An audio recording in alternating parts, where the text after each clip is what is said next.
ஒரு life of 3D artist பார்க்க எப்படி திரும்ப இருக்கும். காலைல எந்திரிச்சேன், ஒரு இமேஜை பார்த்தேன், பிடிச்சி போச்சு. ரொம்ப அழகாக இருக்கே, அதே மாதிரி நம்மளும் ஒரு மேக் பண்ணுவோம், ஒரு இன்டீரியர் பெட்ரூம் டிசைன் ஒரு மேக் பண்ணுவோம், அதில் அனிமேஷன் ஆட் பண்ணான்னு ரொம்ப ஆசையாக ரொம்ப இது பண்ணி ட்ரை பண்ணேன். வீடியோ எடிட் பண்ணும்போது ஒரு பிரச்சனை வந்துச்சு, அண்ட் அதை நான் கலர் ரீடிங் பண்ணும்போது பிரச்சனை, அண்டு சிஸ்டம் பார்த்திங்கன்னா லேக் ஆக ஆரம்பிச்சிது. அதுவும் ஹை அண்ட் சிஸ்டம் வச்சுட்டு லேக் ஆக ஆரம்பிச்சிது. ஓகே, எல்லாமே முடித்து நைட்டு வரைக்கும் வந்துடுச்சு. இப்போ 8 மணி ஆயிடும்னு வச்சுக்கோங்க வீடியோ போஸ்ட் பண்ணும்போது.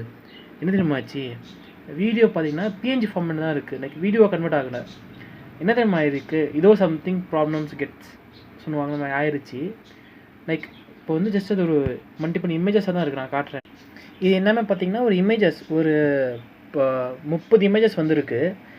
அதுக்கு மேலே பார்த்தீங்கன்னா அது ரெண்டர் ஆக மாட்டேங்குது. 5070 கிராஃபிக் கார்டை வச்சு இந்த 2 மணி நேரம் இந்த போயிட்டு இருக்குது. இது பார்க்க எப்படி இருக்குது, உங்கள் ஐடியா தாங்க.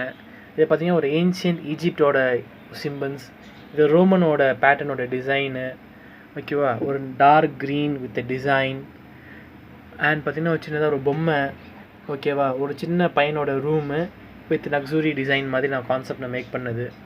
உங்களுக்கு பார்க்க எப்படி இருக்குது, உங்களோட சாய்ஸ் எனக்கு தாங்க. டாட்டா பாய்.